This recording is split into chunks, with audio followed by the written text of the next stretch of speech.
Ne venons pas à Dieu parce qu'on a un besoin. Venons à Dieu parce qu'on a besoin de lui. Vous comprenez ce que je suis en train de dire? C'est très important. Et donc, ils ont reçu Jésus-Christ. Continue. Celui qui s'approche de Dieu, doit croire qu'il existe. Et qui se fait le rémunérateur de ceux qui le cherchent.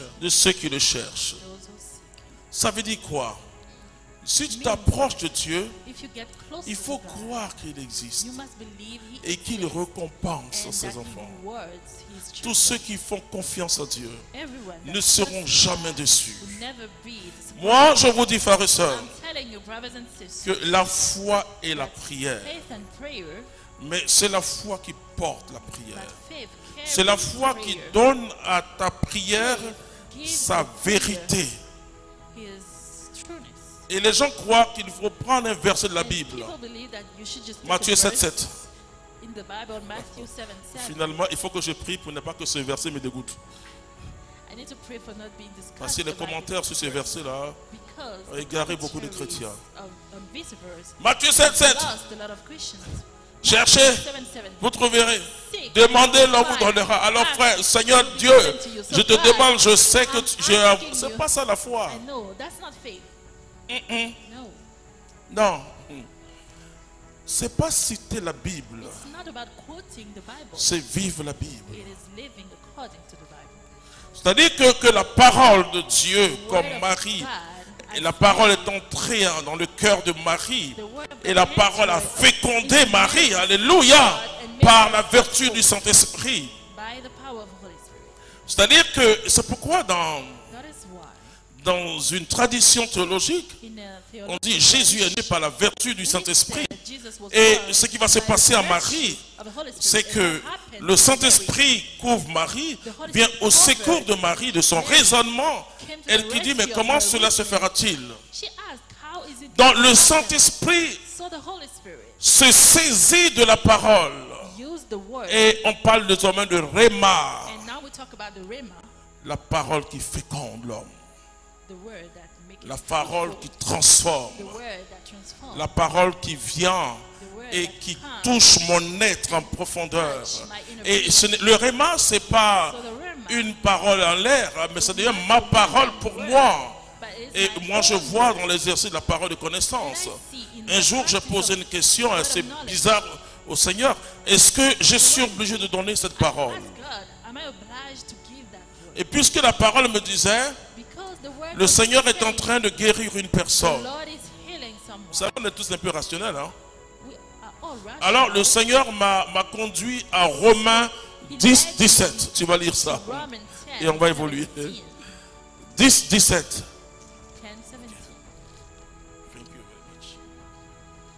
Romains chapitre 10, verset 17. Ainsi, la foi naît de ce qu'on entend dire. La Bible dit que la foi naît de ce qu'on entend dire. Et donc, ce n'est pas le positivisme. Parce que j'ai écouté sur les réseaux un certain pasteur. Je suis tombé comme cela. Et quand il prêchait, je disais, c'est le positivisme. Le positivisme est une doctrine où on doit voir toutes choses positivement. C'est pas ça la foi. C'est pas ça la foi. La foi est une ferme assurance des choses qu'on espère, une démonstration de celles qu'on ne voit pas. La foi s'en fout des circonstances. Le positivisme veut que les circonstances m'arrangent. Et donc, on peut dire à des gens de prononcer chaque jour des paroles positives. Et malheureusement, beaucoup de gens donnent des versets à d'autres chrétiens pour dire, prononce le Seigneur mon berger, je ne manquerai rien. Dis encore le Seigneur mon berger, je ne manquerai rien. On dit, dans la Bible, on parle une seule fois.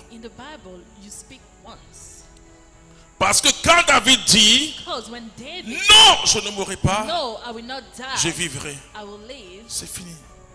On n'a pas dit, non, je ne voulais pas. Ça, c'est du positivisme.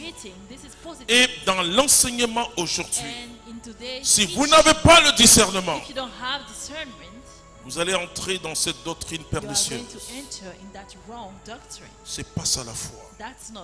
La foi, c'est accueillir chaque événement dans une totale confiance en Dieu. Je dis bien accueillir chaque événement dans une totale confiance en Dieu, sachant que tout concourt à mon bien. C'est ça la foi. Et si vous n'avez pas cette foi, ce n'est pas une foi chrétienne. Oui. Accueillir chaque événement que je traverse avec une confiance absolue en Dieu, en disant Dieu ne peut pas me faire du mal. Et alors, quand je dis ça, le Saint-Esprit vient à mon secours. Et alors, il me donne une compréhension au-delà de l'événement, au-delà de la situation.